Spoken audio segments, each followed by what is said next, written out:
Yo, what's going on, everyone? It's Brian and Jim here with Drink a Beer and Play a Game, and welcome to the 60th episode of the Power Hour. Yes, big episode number 60. How did you think we'd get here when we started this podcast all them years ago? I thought we would have been here about 2 years ago. Yeah, you're probably right about that. If only we were consistent. Jim, why are we so... Is it the alcohol that makes us so inconsistent? Yes. I'll go with the alcohol. Totally isn't the wives and kids and overall laziness and ankle. Yeah, you know. Yeah, and as you guys can tell, it's a way Jim and I hate doing it, but social distancing, trying to be responsible here. We're still doing it from each other's houses. It's not optimal, but, you know, we're trying to be safe and smart out there. Yeah, we both got a lot of old people that we want to keep safe and a lot of young kids we want to keep safe. So, you know, if we have to stay away from each other, a small price to pay. Why not? Yeah.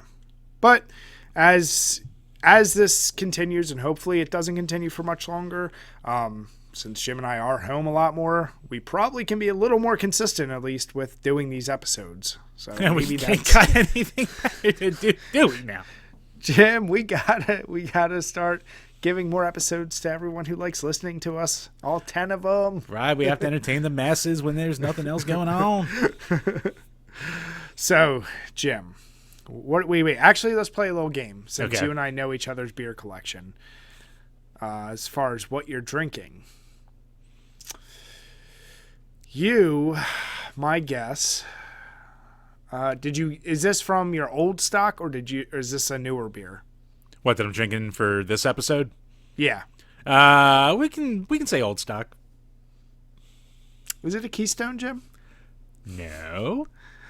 Is it a White Claw? No. Okay. It's not Keystone. I don't Is think it one of the beers your wife got you through that subscription? No, not this time, just because we're doing it early in the day, and if, like, I drink even, like, 2 or 3 heavy beers early in the day, and then I stop drinking, then I get, like, a headache, and I get all tired for the rest of the day, and it just ruins it, so. Nah, none of those right now. So it sounds like you should just keep drinking then. Well, I'm not going to drink all night, but I gotta watch my girlish figure. Damn it. I'm drinking a Coors Light. It's a Coors Light. That was my third guess. Well, you took too goddamn long. Well, I'm glad there's nothing on that can.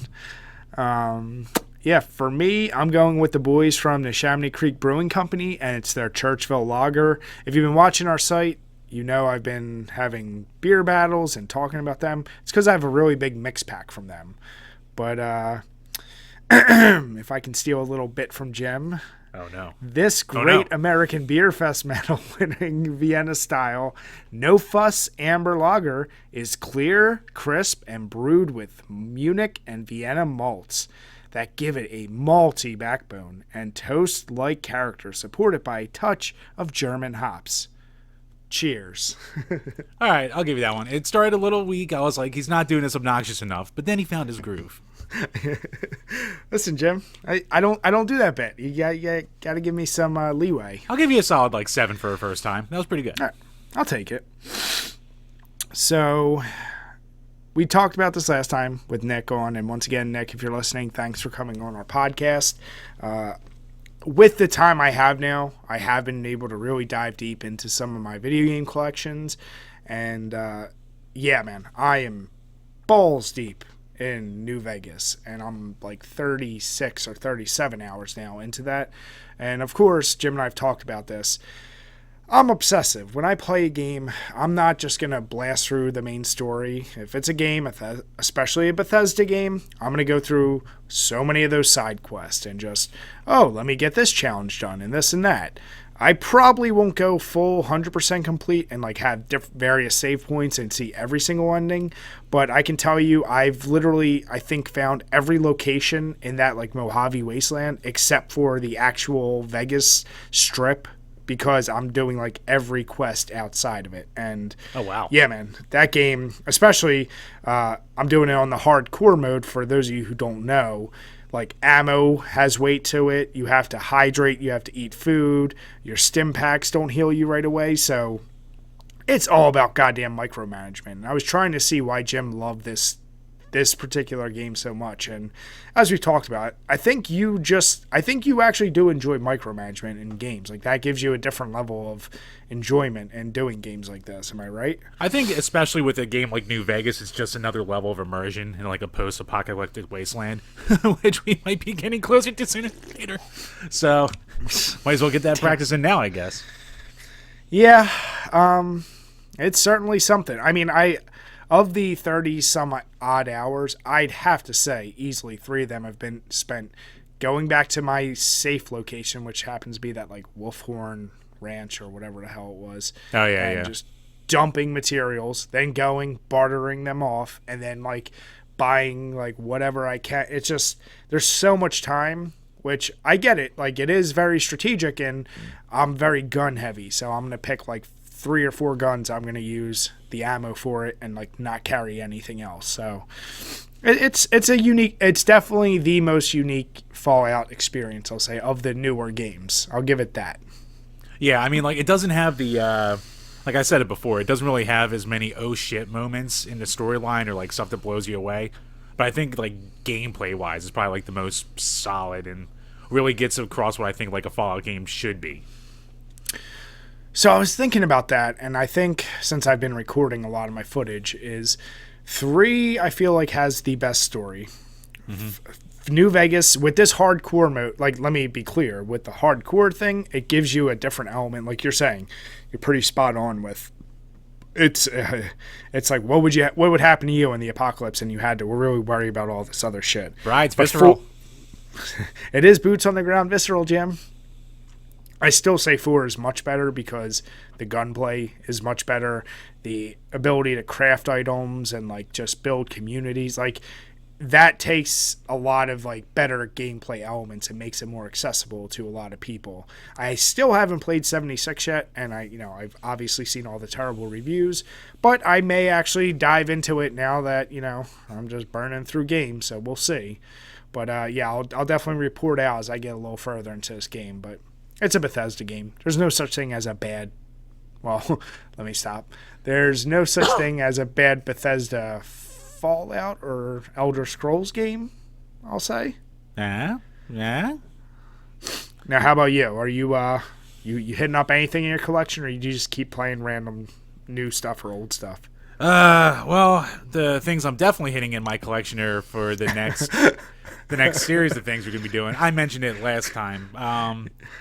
We're gonna be doing the Mortal Kombat spin-offs because we didn't hit them when we did all the mainline games. So I have the PlayStation ones. So I got through Special Forces. I'm going through Mythology Sub-Zero right now. And I made a tweet about how every 10 years I try to go back to that and see if it's, any better than I remember. And no, it's just as bad every single time. Yeah, I can distinctly remember you playing can it. See. You guys will be able to see our full scores soon enough. When you and I were doing the Mortal Kombat games and you made me play that, I remember that was the reason why I said, let's not do the spin-offs, because that was terrible. And even being a kid, I remember renting that one weekend, playing it for a tiny bit and saying, nope, I'm like, no, I love Sub-Zero. He's my favorite character, but I can't do this. You do got to make sure, Jim, you got to play MK11 because we got to finish off those mainline games. Yeah, I'll either have to borrow that off you or do a digital download because fucking stores are closing. And depending on where you live, they're actually like police taping off like entertainment sections as like unnecessary like purchases and things to touch. So shit's getting real. Yeah. But yeah, we'll have to touch MK11. I'll probably have to borrow Shadow Monks off you too, so we can bang all those out. And it also should be noted that it'll obviously, we don't love doing these reviews the way we're doing like this podcast. We just did our Toe Jam and our all final review like this. It's not optimal. It's not the way we want to do it, and I think it just makes better if we're near each other so we can talk it out. We may push that out. You may be seeing other reviews from us individually from Jim and I, because we have a backlog of games that have been shared with us, sent to us, whatever word you want to use. Yep. And we want to hit those up kind of just get them out of the way now. So it will be smaller reviews. It won't be the format you're used to, but it'll be Jim and I, whoever has been playing the game the most, and we'll just give you a quick little honest review, beer pairing with it. But once we get back to his Mortal Kombat, because a lot of you have asked, like, hey, why don't you finish off the other Mortal Kombat? Where's MK11? Yep. We knew as soon as the ticker went up for people watching and complaining about our choices in MK top 10 videos, we're like, oh, people are starting to get back into MK because MK11. So we knew that was coming. Yep. So had to be done. So yeah, we're getting around it. But as far as like casually playing goes, I'll either just pull something off the shelf behind me, or if I'm just, really burnt out, I'll just sit down with whatever I've downloaded on my Switch and put a little more time into something here or something there. I was going to say, when was the last time you've actually played something on your Xbox? It's been a little while. Maybe I'll finally Was it Call of Duty? Probably the last time I played Call of Duty with you. Yeah, it might be. Yeah. Wow. But yeah, what do you call it? Yeah, you know what? I do have a couple Xbox One games I should get through too. So yeah, I'll probably pop one of those guys in. Maybe I'll finally finish up, Titanfall 2's campaign. Go through it and finally finish that off completely. Yeah, it's not very. I think it's like 8 hours. Well, not that long. You could bang that out fairly fast. Yeah. But yeah, man, it's one thing I've definitely tried to. It's going to be really hard because April 3rd, Resident Evil 3 comes out. There's been so many deals now digitally, and I'm like, no. I need to finish these other games. I can't keep filling up my damn external hard drives with games that are just going to sit in my virtual shelf. Right, our views on Resident Evil games are going to go up again when the remake comes out. Good thing we did all those videos. They're going to hate us, and there may be top 10s coming with those Resident Evil games. Topical. Timing. Well, I especially now thought, let's wait until this remake number 3 remake is out so we can potentially include it in some of our top 10s. Oh yeah, no, it's a smart way to go about it. Yeah. We're dirty horse. So, we need the help. Jim, don't say the W word. They're people too. Come on, bro. So share below if you're trying any new beers, you're trying any new games. Share below. Let us know what you think, and especially on Twitter. Reach out to us. Let us know if there's any games you think we should try. Yeah, exactly. Let us know what you guys have been drinking and playing while in isolation and quarantine. No better time than now, pretty much. But let's push all that aside, get into the show as we always do, and start off with our Patreon questions. www.patreon.com/DrinkABeerandPlayAGame, where for as little as $2 a month, you can ask a question that we will answer on this Power Hour podcast. Probably I got that down memorized. Hey, if there's one thing, I might shake my head because I am very against the virtual whoring. There I go. I said the W word. Thanks, yeah. Jim. Virtual sex work is real sex work. Oh God, but I'll say you read those things. You got that down. That's your shtick. I'll give you that. Yeah.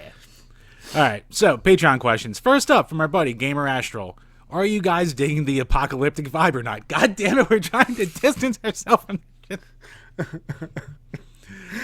I'll say this. It's different and it's weird. We'll still take our... luckily, I live on some pretty quiet streets, so we can take our kid in the stroller and just go for a walk around some blocks, and it is quiet. It was generally a quiet block beforehand, but it's ghost town levels of shit. And actually today it was a little overcast and it was raining earlier, so it was pin drop kind of quiet. It's definitely different. It's weird. Pardon me. I was always more when I was growing up, I barely left the house anyway, so I'm adjusting fine enough to it right now, but I mean, even I think someone like me is going to cave into that cabin fever soon enough. I've been actually probably more busy with this shit because I've been getting so much random housework done and getting other projects done that I've been uber busy. I almost wish I could go out to work because that would be a relaxation for me. What's crazy to me is that still, and I don't know if you've seen this too, Jim, when I do have to go to the store, it's the amount of traffic and people out at stores, and I'm not even talking about your Targets, your Walmarts, or BJ's, Costco. I get they're going to be packed. Right. But I still, up until a week ago, saw people at like friggin' like Chipotle or Burger King, like all these fast food and whatever places. I'm like, why are so many people still willing to go out? Like, I don't know. I went into the mode like I don't want anything from another food place because I don't know who's touching it, who's doing what. Yeah. I'm not ordering food. I'm all for everyone who wants to go out and support smaller local businesses because whatever. But like, yeah, man, I'm not dying for Burger King, and I don't need to go out and then get food from someone who's now interacted with how many different people. Right. It just. That still amazes me, and I still see, like, I live off a big road in PA, well, in Bucks County, and it looks like traffic has not slowed down really that much at all, and even yesterday, it's fucking Saturday. Where was everybody going that there was so much traffic still nonstop? I don't know if enough people are still taking this shit serious. They're not. But, yeah, it's because I see so many people on Twitter, like, post at their grocery stores, like a bunch of empty shelves. And I've literally not seen that at all except for the toilet paper shelf. Like that's literally the only thing I see emptied out. But meats, depending on the day you go, can be pretty empty. Yeah, but it's like, I don't know, man. I wish more people would take it serious. And I know it sucks, but it's like that old thing. What I think this is really telling of is all the people who are being really defiant and keep going out and doing shit. Those were those people that didn't get disciplined enough as kids because they clearly have an issue with just being told, like, you can't do something. Whereas, like, there's a lot of us that are just like, all right, this is going to suck. We're 2 weeks in, but let's do it or whatever. And these assholes that keep going out don't realize they're the same ones that, like, your punishment is just going to keep getting further and further along the more you keep doing whatever you want to do. So hopefully more people get with the program. Yeah, I was talking about it with my wife last night too, and we're also in that perfect age group where we have young kids now we worry about, and we have old folks that we pretty much take care of at this point. So we're in that perfect thing of being like, fuck, we gotta take this seriously. Like, if you want to look back to like SARS, like 2009, I remember the name being thrown around, but I remember nothing about like the scare or how deadly it was, and I know it wasn't as like transmittable remotely as easy, but we were still going to class in college like nothing at that time. We went to Cancun, the whole group of us, for the trip and shit like that. So when we were like 21, 22, 23, that's the furthest thing from your mind anyway. So like I see people freaking out about the spring break videos, and trust me, I get it, and I get why people were so mad, but a part of me also thinks back to when I was that age and I was like, yeah, I was an asshole too. They're people that want to. They're kids that want to fuck. Like that's what spring break is all about. And everyone that's judging, I judge the shit out of them. You, me, and Nick all judged them last week and said they're friggin' idiots. But like, right. Yeah, at 18, 19, 20, whatever age they are, if you showed a video of us from then, we're fucking idiots too. And we would have been like, these are kids that literally, they just want to get banged. They want to get drunk. They want to do whatever. They're not thinking seriously about the world because what the fuck do you know at that age anyway? Like, not that we're like super geniuses, but we just have a little bit, like you said, we're in that prime spot where we have kids, we have older people. Like, we're getting more serious about what we need to take care of. At that age, you don't care at all about anything. So, yeah, it's unfortunate, but if we were that age right now, it's not like we would have been these geniuses who would have been all up front. We probably would have been just as stupid. So, yeah. I'm not saying give them any slack. You got to give those kids a hard time so they grow up and grow out of that shit. But, just don't forget to look in the mirror because you were probably that person too. Yep. All right, next question. From Game Whisperer Dean, which Brady user guide do you use first when the toilet paper runs out? I've never used a Brady user guide. I don't know if that's a UK-centric thing. I was going to say, is that a standard, well, I don't even know the name of the publisher, but like the ones we used to always get from well, yeah, there's like else. Prima books and all that shit. Prima's like the big one. Yeah. Yeah, if it's like that, what's funny is I do have a lot of them, but it's odd enough, I can't part ways, and sometimes, like, I recently bought Resident Evil 1. Not that I need that strategy guide at all. I just love the book, the way it looks. And Yeah, I don't know if I would go with that. I'd probably first go with still some of my old, like, random books before I would touch those. Yeah, I looked it up, and I guess they make user manuals. So I'm going to go with the BBP 31 sign and label printer. Looks like a very well-made user manual. A lot of black and white text. Nice little blue header. Looks like it'll go good with my little balloon knot. So, ooh, there's pictures too. So yeah, I guess I'll have to go with that one.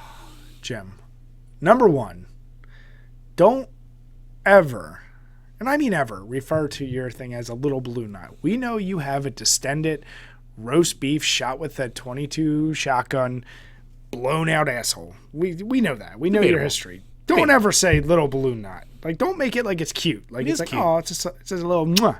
No, it's like a. It's a Hershey Kiss. It's not. We know what you've been through, and it's been well documented.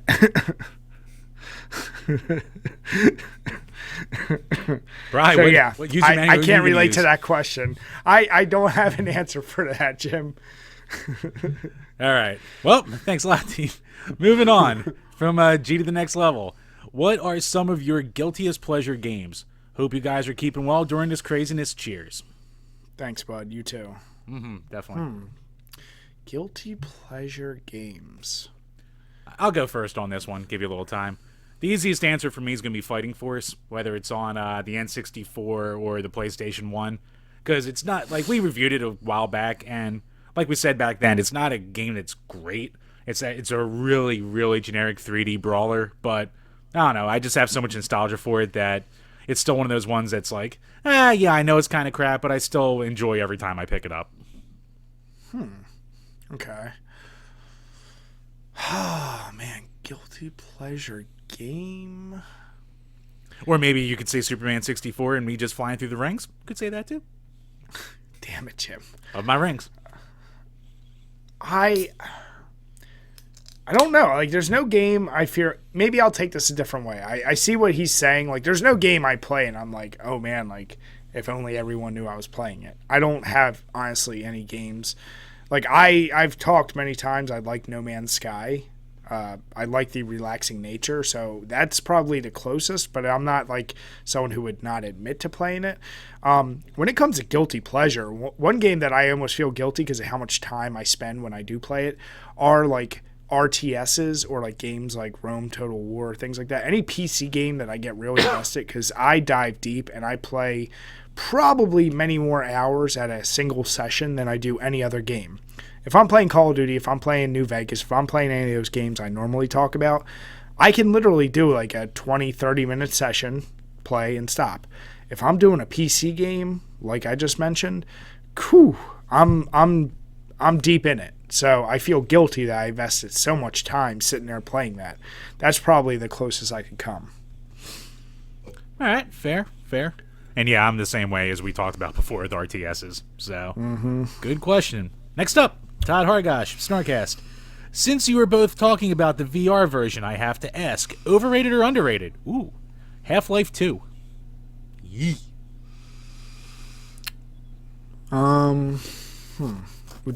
Wait, does he mean the Half-Life 3? No, Half-Life 2, the big one. I'll be honest, I didn't even realize there was a VR version. No. We were talking about Half-Life Alyx last week, so he's asking whether Half-Life 2 is overrated or underrated. Gotcha.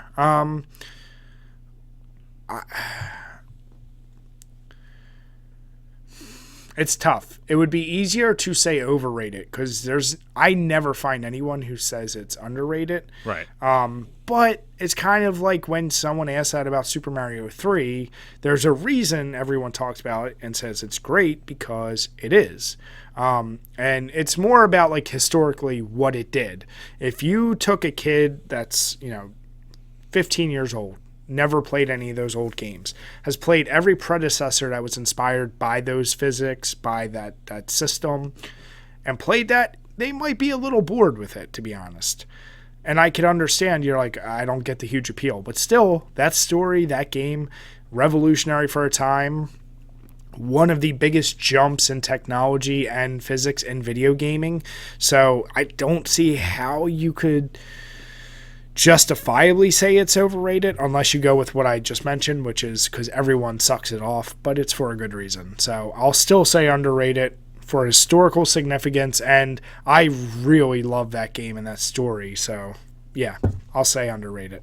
Yeah, I mean, just to be on the other side, and I was probably going to say it anyway, I'd probably say overrated just because I was in that faction that didn't play it when it first came out.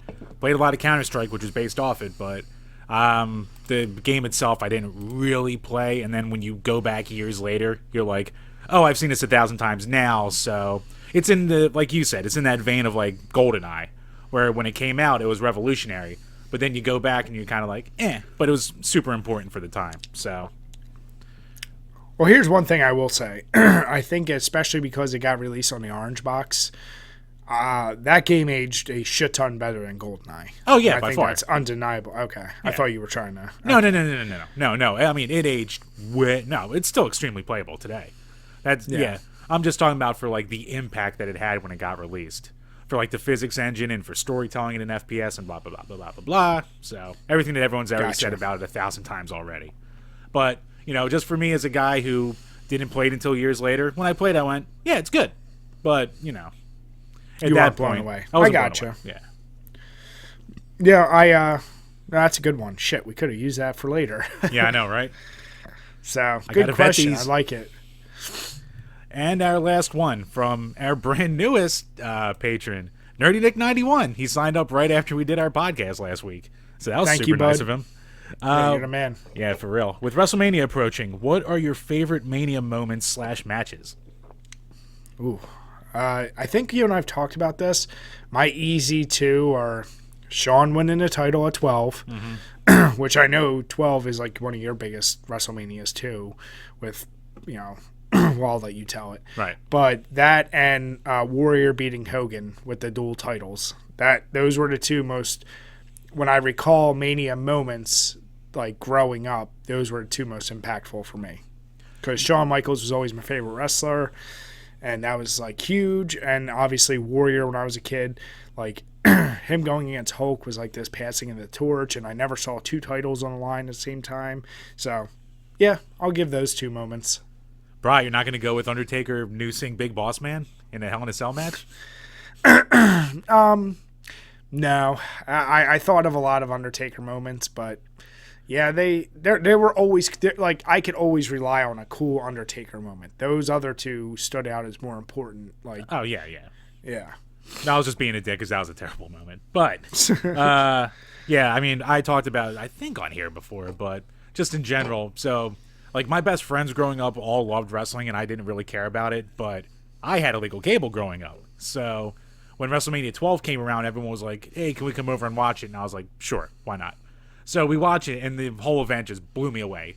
Like, Roddy Piper and Goldust in the Backyard Brawl, the squash match with friggin' Ultimate Warrior, me basically seeing Undertaker for the first time. And if you look at that entrance compared to, any entrance now, it's so simple. But even back then, just like the music and the ambiance just blew me away. And then, of course, like Shawn and Brett. So... Shawn and Brett is definitely up there as one of mine, too.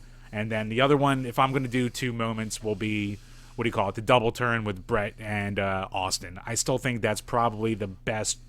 I'll say that's the best wrestling match of all time, just in general. Because the story it told, the in-ring action was great as well. But the story, the fact that it's like the perfect double turn, just everything about it's like flawless to me. And just that image of like, Austin covered in blood, passing out, like... his first real, like, turning into the babyface man kind of deal. Gotcha. No, they're both great moments, so... yeah, I like it. Good question, man. And, of course, you got to go with Fandango beating Chris Jericho. That's easy, number 3. So. Damn it, Jim. All right, that wraps up the Patreon questions. Great questions all. Thanks again, guys. And once again, check the link below to the link to our Patreon if you want to ask questions as well. Thank you, guys. Truly appreciate it. So... I can't guarantee this will become a reoccurring segment, but I saw this video, I tagged Jim in it, and I said, this is pretty ridiculous. And I want to get his take. I already think I know what his take's going to be. It's gonna make me sigh, but I'll actually put this video, it'll be muted, but I'll put it in our main video. As you can see, this lovely young woman is cleaning up a glass. Hardworking girl? Decides to put it right up in her ass. She's clothed, if you're listening to audio and you don't understand. And she goes up to the tap. She like steps up, pours it while it's holding her ass, and then the customer reaches forward and grabs it out. So, Jim, what was your first take when you saw this video? God bless this wonderful, wonderful woman. What? It's not a thing that every girl should do, but the ones that can, they should. Well, she's she's well equipped to do this. Let's put it that way. And not in a bad. There's nothing bad there. I'll say No. What's crazy is it sanitary? She's hot. Probably not. That's honestly that there is, and this is where probably our age is showing a little bit. Because are you worried about the booty sweat, Bri? I'm just like, yeah, man. Like, how long of a shift has she had? Is it cold in that bar? Has she been running around a lot? It looks like she's pretty casual, and she's just kind of like, it's funny because she's like maintaining a complete conversation. She's cleaning the glass. She's like, yeah, man. So like, what about your weekend? Oh, it's not her first time doing it. Like, and then, yeah, she's just like doing it. And I just, here's the thing. Bri, what if her timing's a little off one day and it comes, your beer starts smelling like pennies? There's always a risk involved here. Oh, God damn it, Jim. What? Don't say that. Don't ruin it. Here's my deal. Did she like say, hey boss, I got this new trick. Do you want to see what I can do? Or like, I just want to know, this is one of those, I want like Justin Wang to go into like the stories on the internet or something and find out the origin of how this happened. Like, this is one of those things where I'm like, who decided to do this? Because we've seen some crazy shit at bars and strip clubs and whatever, but that's literally the first time I've seen that happen. And I doubt it's the first time it's ever happened, but yeah, I don't even know, man. It's interesting, but I just had to share it. I knew Jim would have an interesting take. Ooh. Goddamn pennies, Jim. What? Damn it. What? It's a concern. Damn it.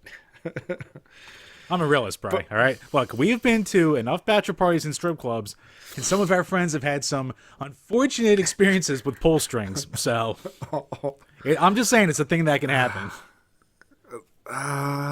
You're not, I'll say you're not wrong. How about that? I'll just leave it there. You're not wrong. So yeah, let us know in the comments below. Here's the deal.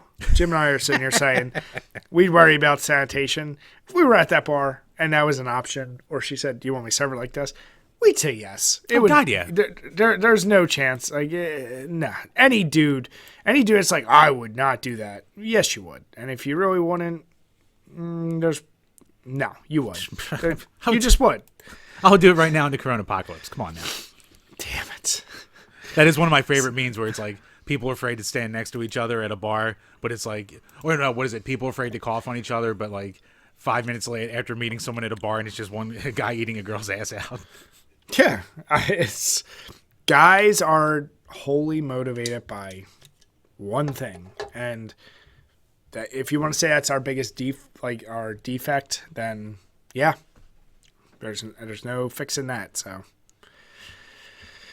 I just had to share that video with you, Jim. Share with Maybe the world. We'll find other goofy ones, but that was I saw that and I was like, okay, we gotta talk about this. So let us know what you think of this video below. He went, Jim must see this. God damn, he was right. Jim, I needed to give you a break from talking about goddamn wrestling and politics on Twitter. I don't talk politics on Twitter. I just retweet shit about current and all the lies. You bitch about politics from our account. I'm like, damn it. We're beer and video games. Why am I seeing shit about everything else coming from Twitter, Jim? Look, Brian, son of a bitch. Just let Daddy get the eyes on the page, all right? Let me do my thing. God damn it. I will never. Eyes are eyes. As much as I might hate a lot of your video game opinions, I at least like you're keeping it video game related. And then when you're talking about the goddamn Usos, I'm like, damn it, Jim. Stop. Spoon-fed stardom. That's all I'm going to leave it at. So, speaking of video games, this is an interesting one, and it comes actually, ironically, from Twitter. For me! But, Jim, damn it! Streets of Rage and Sonic music inspired by Paula Abdul. Yeah, so this was just like a random Twitter thread, And some guy was like, yeah, I'm sitting here listening, and this was like all in Japanese, so I had to translate it, but the guy's like, I'm sitting here listening to Straight Up by Paula Abdul, and a lot of these sound effects sound like something you hear in a Sega Genesis. And then like 2 tweets down, Yuzo Koshiro, who did the music for like Streets of Rage and I believe Revenge of Shinobi, and like a bunch, like a guy from his team worked on the original Sonic music, all that kind of shit, said, I inspired by Straight Up and made the soundtrack for Misty Blue in 1990. After that, I created Streets of Rage and contains those sound. And the sound programmer of the Sonic game was the same as the one of Streets of Rage. That might be the inheritance. So, in a way, we can thank Paul Abdul for all these wonderful soundtracks that we wound up with. So, Jim, would it be safe to then say Paul Abdul is your favorite artist of all time? Because that's all you talk about, Sonic sounds and Streets of Rage sounds? I might have to, Bri. I mean, Bri, yes, dance when with you Cool hear Kid. it... every time I see that video, though, I think of the Family Guy thing. Oh, yeah. But no, it's when you hear that, it has that distinct sound to it. And of course, you're like, yeah, that sounds really similar. What made me kind of sit there and go, is imagine if, all right, take like the NES and say it actually was built in the 70s and it was inspired by music from the 60s and 70s. Like, how much different would 8-bit sound that we know and the music composition, how different would it be if the people programming it were inspired by a different type of music? Like, you know, it all came together in a very, like, when everyone talks about 80s, they're talking about the way movies look, the sounds, video game sounds, like all these things, because they kind of came together at this perfect time and fed off of one another. Do you think it would have been drastically different? Because I sure as shit do. Like I said, if it was a decade before, like, you know, 70s, 60s, like really inspired by that kind of music and like, you know. Oh, yeah. I mean, we'll just look at ports of the original Doom that don't have the rip-off Metallica and, you know, all those songs from it, like Judas Priest rip-off songs and everything like that. Like, I forget what version of it was, and I'm not talking about, like, the silent Jaguar Doom. But, like, I know there's a version with, like, its own arranged soundtrack, and it's still... Or Doom 64, a perfect example. It's got just, like, moody sound and moody ambient music, and it's probably scarier in general, but it doesn't have, you know... It takes away that fast-paced, just, like, kind of thing that you get from real Doom. Yeah, that's my point. Like, how much of the nostalgia we have for games is also just strictly tied to the sound of the time, which is, you know, ironically, well, it's not ironic, but Streets of Rage and Sonic, their music was inspired by Paula Abdul. Whether you like her or not, there's no mistaking that sound. Oh. I just, that would be very interesting. Like, I wonder what games now have sounds being influenced by, like, whoever, like fucking Post Malone and Drake, like current people. Yeah. It's one of those things I never thought about as much until you put this up there. So it's like, I would actually, and you just mentioned Doom as another one, I'd actually like to go through and maybe even keep this as a segment. It's like, if we can find games and they're clear, like, links and inspirations, because that's very intriguing. Like, would Sonic and would Streets of Rage be as good if they were inspired by, like, Wham instead of Paul Abdul or something? Like, that would be interesting as shit. Wake me up. Well, actually, what do you call it? You know what? For next podcast, I have a good one where a pop song was actually influenced by a video game. So I'll hit you with that one next week. Okay. So, yeah, I really like that. That's thank you. Whoever from Twitter put that out there for Jim to find. Yeah, I think like Zots posted it, or maybe Bruno posted it in one of our group chats, shit like that.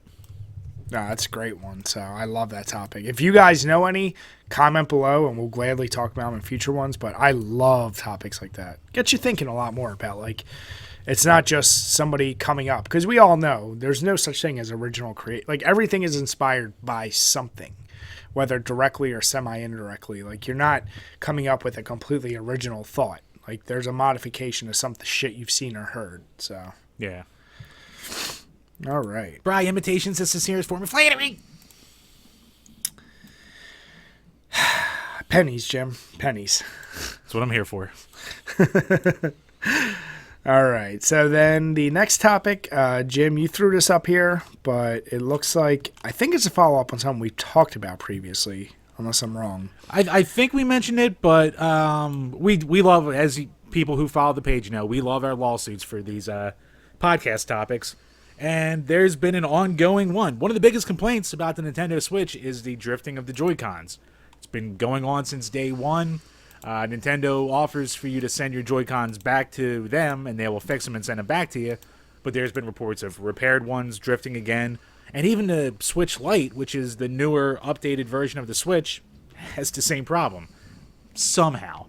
So there's an ongoing class action lawsuit about the drift issues, and it will go to arbitration. So Nintendo basically tried to get it thrown out, and the judge basically dismissed their, their claim to try and just get the whole thing thrown away. The judge looked at it and went, yeah, you know what? There's a legit case here.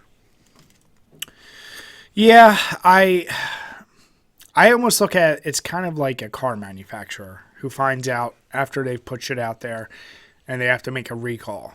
And sometimes they'll let shit go because it's cheaper just to let something go and fix it as needed versus calling everything back. Like, it's along those same lines. And I'm truly not trying to be shitty to Nintendo, but let's be honest. Since the Super NES, the quality of their consoles and things have gone downhill. N64, the console's indestructible, but their controller, we know Jim loves it, but their things just weren't as reliable.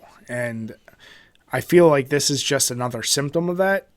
And it's just very odd to me, though, that, like you said, the Switch Lite is having this issue too. Yep. There must be just an inherent flaw with the way that stick is made.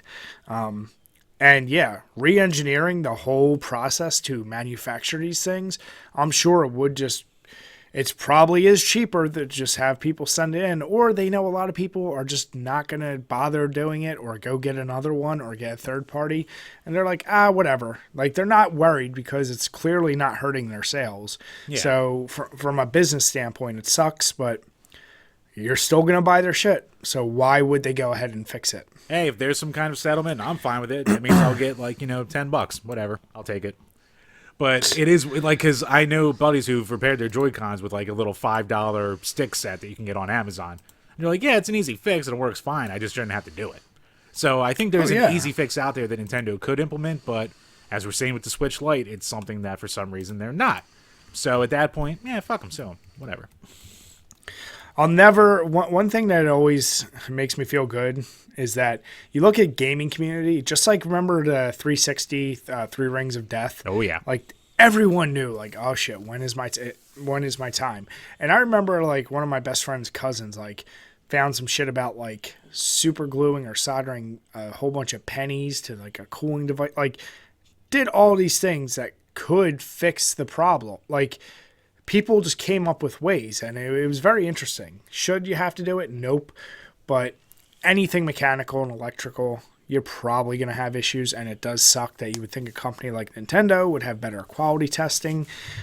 But let's face it, they don't care. I mean, shit. One of their biggest sellers with the Switch was the lab shit, and they just gave you cardboard to play with. Like, how much do they care? Yeah, I mean, dude, actually, weird enough, what do you call that Ring Fit Adventures? Apparently, it's like sold out everywhere. It's scalped to high heaven, and it wasn't even like, I don't think it was even limited in its supply. Like, just somehow that workout module ring thing that you put your Joy-Cons in is selling like hotcakes. So, I mean, whatever the hell they throw out there with the Switch, it almost does no wrong. Like, I don't think Labo was like a crazy big seller for it, but it sold enough, I guess. I felt like the shit I was seeing maybe I'm just inspired by the amount of Twitter activity I saw on it, but I felt like everyone was talking about it. Maybe. I don't know. Yeah, I don't know. Maybe something I'll look up for next time, see how much Labo actually sold. Yeah. So, interesting topic. I'm curious to see what's going to be the final outcome of all of it. Let me see if I can... Oh, they sold about 1 million kits last year, so they're not cheap, so that's pretty good. Ain't bad. So 1.39 million kits as of sometime recently. As of July of 2018. Wow. Damn. So that's probably doing even better. Well, wow. There's a shocking decent amount. Yeah. So let us know what you think below, guys. All right, and next we actually have a beer topic sent into us by our good buddy Snarkcast. Thank you, bud. It's a beer topic. It's a very interesting one, but for those of you who follow the XFL, there's probably not many of you out there that do it, but the DC Defenders fans created one of the longest beer snakes in human history. One, I didn't know there is an actual record for the longest beer snake, and I guess I should preface this by saying a beer snake is when you stack together all the empty cups of beer and just make it like a really long thing.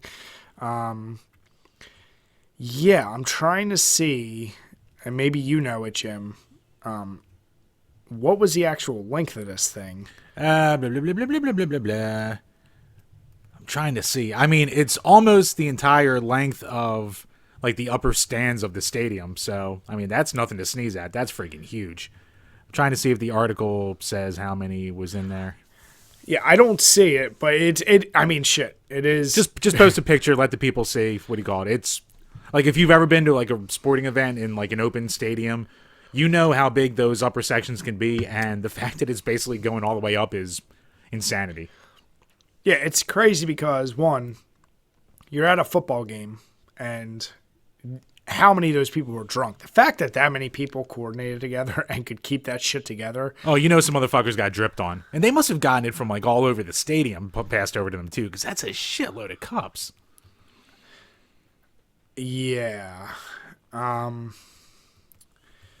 Wow. Yeah. It just got, the more I'm reading about it, the crazier it is. But that's an impressive feat. And if you've ever done anything with drunk people, you know getting them to coordinate anything is a fucking nightmare. So, yeah, that's just a cool random. God. They say it unofficially featured 1,237 cups.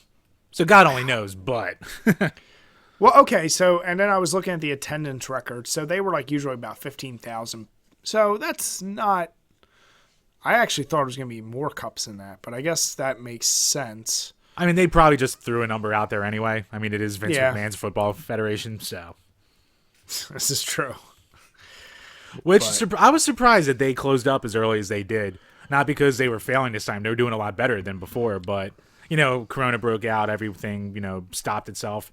But I was like, you know, that motherfucker Vince McMahon, he'll probably stick around for like another 2 weeks just to be the only game in town.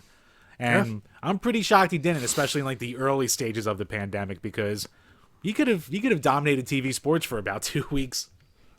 Yeah, no, for real. They definitely could have, so.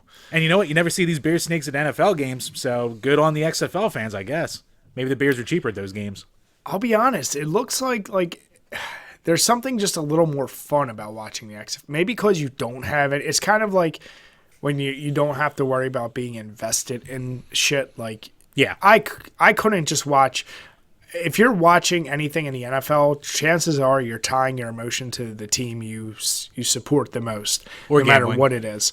Yeah, exactly. So with the XFL, if you're watching, you're just probably just a fan of sports and football, and you're like, all right, it's a little bit it's a change of pace. The rules are a little bit different, and the fans, I bet, are just a little bit more fun. Like, it's not as tribal because, like, who the fuck is going to be hardcore ride or die for the DC Defenders? You know, like, nobody even knows who the fuck that is. So it's just, I don't know. That would be cool to go to. And you know what? Like, when it was on this time, I watched a bunch of games, and I was like, you know what? This is decent. You know, it's like, you know, 1A pro football. So it was fine. It was something to watch. There's a bunch of guys trying to make a name for themselves. You know what I would love, and I saw this on Instagram or Twitter, is it would never fly, but how funny would it be if at the end of the XFL season you have the number one team and you took the last ranked team in the NFL and those two played and whoever won gets to stay in the NFL. Like they get crushed, but it would just be very interesting to see. Like, even the worst ranked team in the NFL, like, how much would they smoke the XFL team? Oh, Matt McGloin's big comeback in the XFL right there, or in the NFL. Yeah, that's what I mean. Like, it would just be it would just be very interesting. I'm not suggesting like it would be a very competitive thing, or maybe it would, and it would surprise the shit out of us. I don't know, but that's always when, like, what do you call it? There's, during the course of an NBA season, like anytime a team's just tanking or just like absolute dog shit, like when the Sixers were tanking on purpose, there was always that discussion of, I wonder if we took the winner of the NCAA tournament and put them against the Sixers of that year and see like who would actually win that kind of game. That's what I mean. I'd love to, like you said, there's a strategic thing in losing, and then there is, are they really just that bad? Like, is it just the coach? It can't just be that guys on the team are not, like, because even the worst team in the NFL are some of the most talented athletes in the world. Right. But, hey, put them against the top team in the XFL. Let's see what happens. Like, I don't know. I would love shit like that. I know it's kind of like having fucking us hoping for a game between Mortal Kombat and Street Fighter. Like, they ain't gonna happen. So, or a game between Mortal Kombat and DC. Oh, wait. Damn it, Jim. You son of a bitch. But Brian, we did get Street Fighter X Tekken. No one cared about. We did. Because that's like, it's kind of like when you waited forever for friggin' Mayweather and Pacquiao, and then it happened 10 years too late. Like, they would give you other fights that you're like, I don't care. Just get to the one I want. And I love me some Tekken. You know that. Yeah. But fuck, man, just give us Mortal Kombat and Street Fighter. Just give us every alternate ending you can, so Street Fighter wins one, Mortal Kombat wins one.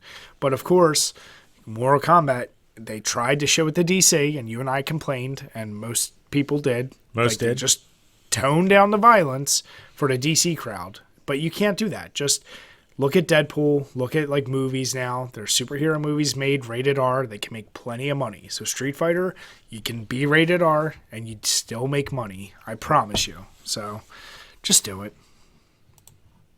Stop being a bitch. So, yeah, the next one, it's another beer topic. We're definitely not going to go through every single one of them. No. But from Thrillist, love them or hate them, they make good clickable links, and this one definitely applies to us as the best beer states in America. I hate the way this is worded. They're writing best beer states in America, but then they took the states and ranked the top beers in all of them. So I wish they would have said top beers in all states, but whatever. I'm nitpicking.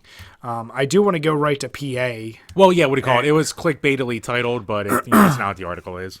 It's not what the article is, which is what most clickbait bullshit is. Very interesting. So, I'm really surprised by one of these because, well, we'll get into it. Yeah, so first off, there's Brew Gentleman General Braddock's IPA. Brew Gentleman, I'm looking it up. I'm trying to make sure before I say anything. Do you know where they're located, Jim? Not offhand. I'm pretty sure I've had some Brew Gentleman before. All right, so it's from Pittsburgh. So I've never, there's another Gentleman or something brewery. So I've never actually had this. Oh, wait, it's Yinzer bullshit? All right, get rid of that crap. Oh, you know those friggin' Pittsburgh people and their beer jam. Yeah, breweries in PA will have a thing to say to us about that. Yeah. It's the best ever. But then you got Victory Prima Pills, which, all right. Yeah, even this if is the one that I went. Fucking Victory. You could toss up Trogs, you could toss up Victory, Weyerbacher, whatever. Like Yards, Yingling. What? Okay, fine. But the Prima Pills from Vic, like really, guys, like that's what you're picking. And I actually like Prima Pills. I do too, but it's nothing special. And everyone who talks about Victory, especially if you're out of state, you're going to talk about fucking Golden Monkey. Like, that's probably going to be the flagship beer.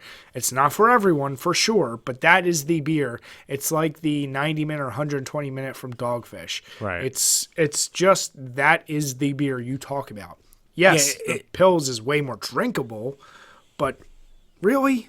Like, I don't know what the fuck their criteria was. Like, when you say Victory, like, and not even for, like, beer people like us, but you ask, like, casual drinkers around here, if you say, like, Victory Lager, they go, oh, Hop Devil, Golden Monkey, Sour Monkey. Like, Those are the ones that like people just like start spouting off. Like I said, Prima Pils is good, but there's 1,000 better Pilsners out there too. Yeah. It's just, that's a silly, silly one. And I still would have rather seen something from Trogs or somewhere else. Oh, yeah. Yards. But then their final was Tired Hands Alien Church, which, Tired Hands, yes. If you're familiar with anything even close to the Philly beer scene or PA beer scene, Tired Hands is still pretty much on fire. But the thing that really put them on the market was their milkshake IPAs. And it's a bit tough to put any particular milkshake IPA on a list because they rotate them in and out with so many different flavors. So Alien Church is like the staple IPA they have. So I can actually completely agree. Throw that on there. It makes sense. But I did read at the top. I have one for you when you're done. I have a good one for you. Yeah. But apparently the thing that makes it interesting is like there's enough shit out there that you can use as metrics to kind of get a feel for what's the most popular beer, what's the best rated. Use Beer Advocate. Use Untapped. Use these things that have credible sources, critics looking at them, but also the common people. And you could have just easily been like, hey, Victory, what's your number one beer checked in? And what's it rated? And you could have just done it like this. Instead, they just got writers and people from areas and said, hey, what's your favorite beer from that area? So we got, Johnny what the fuck's opinion on the beer from PA apparently. And he chose his. So, yeah. I mean, this will I just randomly scrolled to like Maryland. I was like, yeah, let me just go to a random state that's close by. You know what the first one they have listed is, Bri? Please don't tell me. It's Natty Hold Bo. on. National Bohemian. So if you've ever had the Narragansetts of the world, or God, like Milwaukee's Best, like this is the quality that like Natty Bo is. And while I can certainly drink those beers, like you're putting that on like a best beer from the state, how the fuck do you not have Yingling on a Pennsylvania list then? If you're gonna have Natty Bo on Maryland's. And also they have they're inconsistent because I would have preferred they say top 3 beers, top whatever, but they have 4 beers for Maryland, but they only have 3 beers for PA. We're a lot fucking bigger than Maryland. We have way more beers and breweries than Maryland, but they get 4 beers, we get 3. So if there's one thing, if you haven't noticed with us, I hate inconsistency. I yell at Jim all the time for his inconsistency. I sure do. And that's part of the reason why I wanted to do reviews is because I want to keep a consistency, take nostalgia out of shit, take feelings out of it. Like, give me some facts or something that makes sense. Like, some of these states have literally 1 beer. Now, granted, it's like Arkansas and, it's fucking Arkansas. West Virginia has 1. Yeah. But like Delaware, Dogfish Head has its 90-minute IPA. Makes perfect sense. I'm fine with that selection. But Delaware does have other good breweries. So it just, I don't know. That's fucking weird. Yeah, it's a weird list in general. Like, how do we have all these from fucking Utah with goddamn Mormon state? Because there's some lawbreakers, Jim. Goddamn polygamists. Goddamn degenerates with all their beer. So, yeah. We'll put the link below if you want to check out this list and you're from one of these states. Let us know what you think. It's a clickbaity list, and we got sucked in, unfortunately, but we had to comment on it because it is always interesting. It's a beer topic, something we can use. Yeah. All right. So the next, we're going back to recurring bit, which is better. And this one, actually, Jim, you put up, so I'll let you explain it. Yes, for this edition of Which is Better, I'll be asking, what do you think is better, Brian, between physical storage for your gaming needs, such as downloading games, downloading saves, blah, blah, blah, blah, blah, or cloud storage? Putting it out in the ether, in the cloud, something you can get at any time, in theory. So, you and I have talked many, many times on this podcast about physical versus digital and the pros and cons of each. And if you have a collector's mentality, you're obviously always going to go physical. I don't know about you. If you're thinking old school games like memory cards, the physical capabilities of those were pretty small. And I always ran, even on my PlayStation 1, I have at least 3 memory cards. On my PlayStation 2, I have like 4. And you run the risk with those small ass things of potentially always losing them. Granted, you had a lot of games that you could put the actual memory card in the cassette, which was a nice feature. But there is that risk of if you move, if you do this, if you do that, you could lose them, and there was just small. They just held a small number of files, which could be annoying. The cloud storage stuff, super convenient, but if for some reason internet's down or cloud is down, you can't get access to any of your shit. It's just a question of, you and I grew up when you needed to keep oversaving. Like, everything you did, you oversave. You and I are probably the same, where we oversave on Bethesda games. We oversave. If we're doing something on a laptop, I always I'll do a few things and I'll hit save. Even if there's an auto save feature, it's so built into us to save that I think newer generations take that for granted, that you could lose your shit. And in the back of our heads, that's where we always go, is well, what if this is down and you can't get to your stuff anymore? But more and more as technology gets better, that's very unlikely that's going to happen. It could happen, for sure, and there are times you can lose power and internet, but for the most part, you're not actually going to lose your storage. So it's really just becomes a matter of convenience. I think as you move forward, I think cloud storage makes sense for games. But there is that that fine line, and if one day it ever does crash, it's going to be everyone who has a physical storage of some shit will be ha, see, I told you, this is where I shine. But as we've learned, a lot of CDs are really nothing more than digital codes that just unlock the digital anyway. Especially anymore. Yeah, so it's kind of you almost have to go with cloud storage moving forward, but I am someone who loves dependability, which is why I back up every digital download on an extra external hard drive for my new Xbox games, because if I don't want to run into what you ran into with The Simpsons, and yep.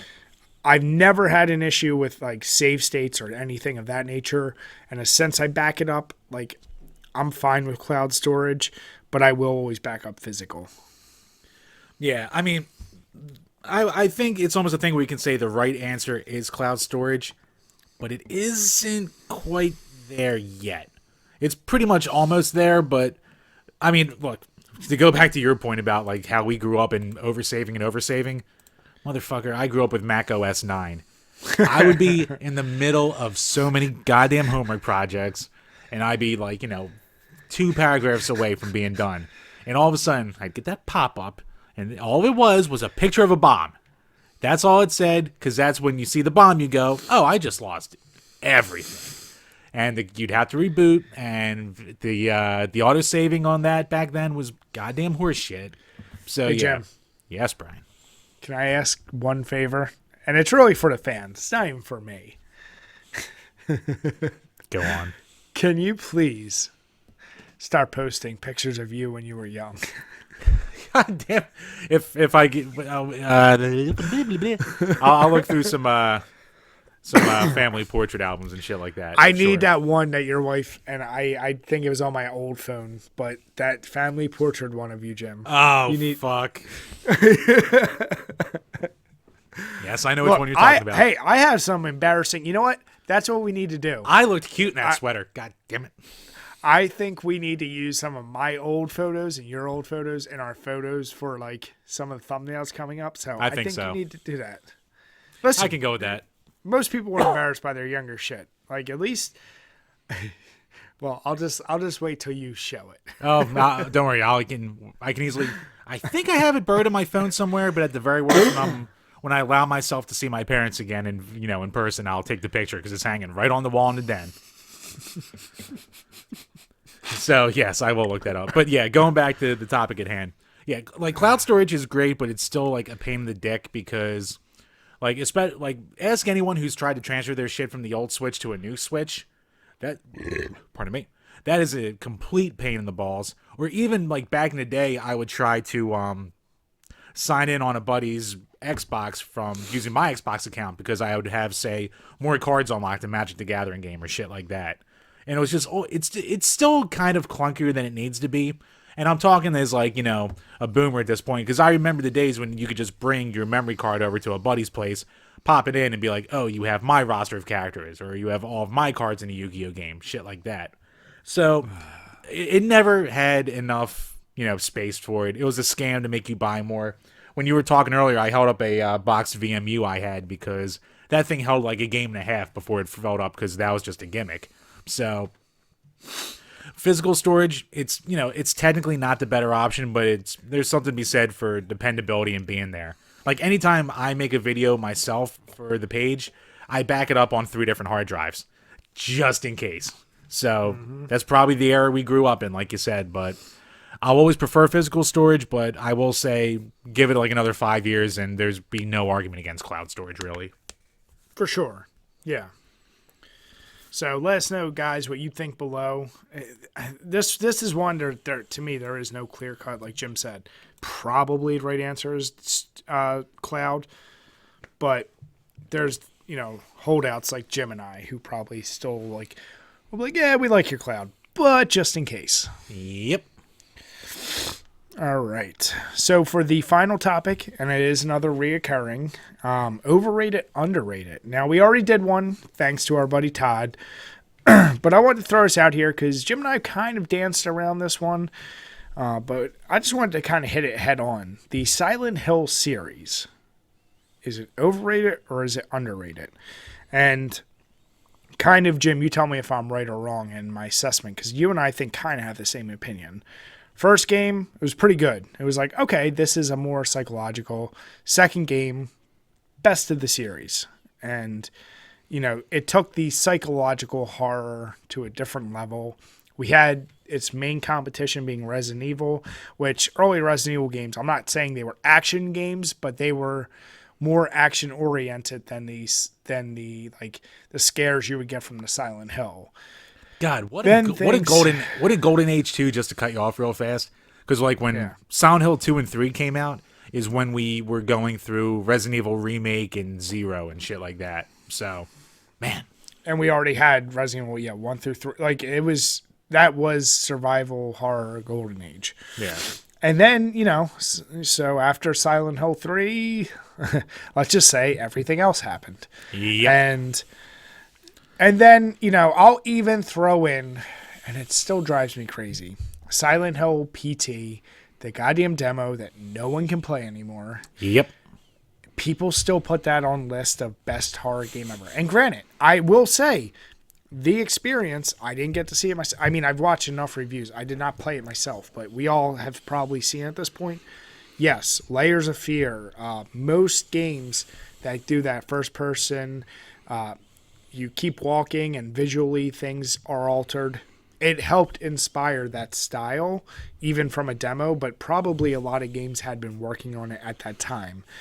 But still, people are like, that's one of the best horror games. It's like, it's not a goddamn game if you can't play it. And only 2% of people out there even have it on an unmodified system. It's just crazy. But either way, there's no doubt in the whole canon of survival horror franchises, whether you love it or hate it, Silent Hill is up there. I still think, obviously, Resident Evil is much better, and especially with the remakes weighed in, and there's talk of potentially Silent Hill coming back, but put that all aside. Do you think the series as a whole is overrated or underrated? So, Jim, I'll let you start with this one.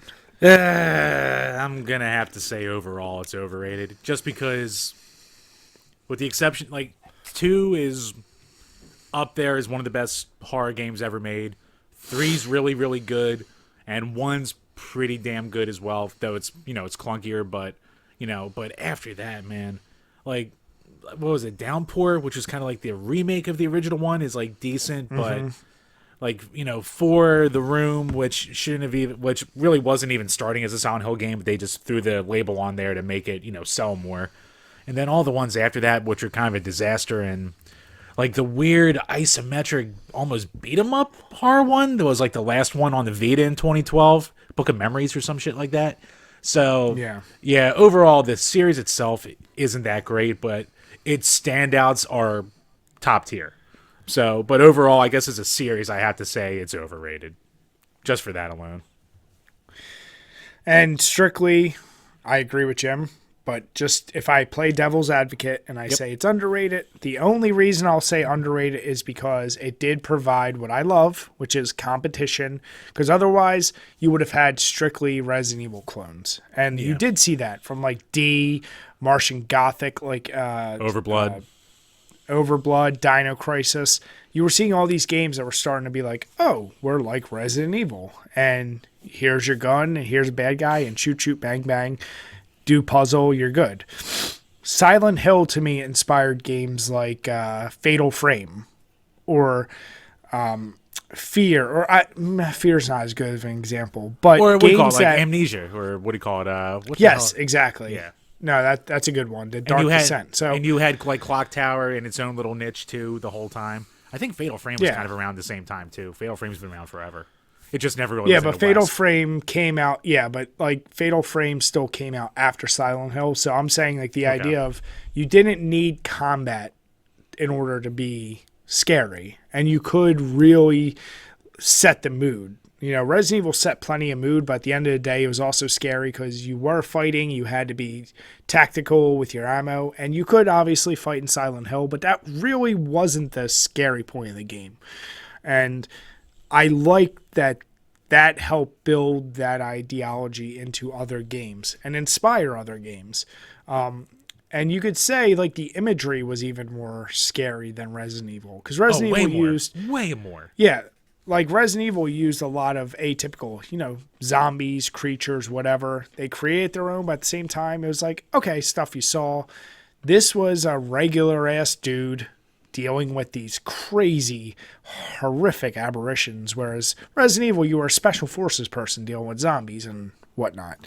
So I think for that and setting out what it did, and obviously it still has such a goddamn heavy fan hold that PT can get on the list, as I mentioned, as the best horror game of all time. So I think what they really need to do, take a step back, kind of like DC and Marvel movies. Like Marvel knocked it out of the books. Now DC, can you please just copy what Marvel did and do it the right way? I want Silent Hill, go back, do remakes of your games with new systems, add some more story. Ain't no shame in the game at this point. They did do an HD remake of Silent Hill 2 and 3 last generation. Yeah, it was I like a rush job. It was like a rush job, and they just botched the shit out of it. So maybe take the original Silent Hill and maybe like what they did with Downpour, but even for this day and age, because especially for guys like us, like the stories, you're saving your missing daughter from an occult. So yeah, like if you want something to make us shit our little panties, like there's the game for us. That moment in Silent Hill 1 when you get into that alleyway and you're like, I don't know where to go, and you turn around, those fucking nurses are and the little baby monsters are like eating you and shit. You're just like, what the fuck is going? Like, it's just, it's creepy as shit. So I'll say underrated, but as I said, it's playing devil's advocate. So yeah, what I really want to hear is from you guys. Do you have an opinion on this? And this obviously will become its own segment. So really, let us know. What do you guys think? And I'll probably just put it out there that as far as straight horror goes, Silent Hill at its best is better than Resident Evil ever was. As far as just like straight up horror goes. Like I don't think, well, you know what? With the exception of Resident Evil 2 Remake, I don't, because that really had me on the edge of my seat, but like nothing really in Resident Evil ever disturbed me just as much as Silent Hill ever did at its best. The only thing I would just argue, had I played Resident Evil 1 Remake as young as I played the original Resident Evil, that Lisa Trevor shit, that was creepy as fuck. Oh yeah, but I mean, like, and we talked about it before, like, even growing up when we did, like, the zombie head turning around and the dogs coming through the window, like, that's still scarred the shit out of us. So maybe it's me also looking back, after 20-some years.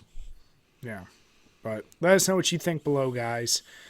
And with that, I think we're going to close it out. We thank you. We will try and stay a little more consistent, but really until next time, cheers, guys. Cheers.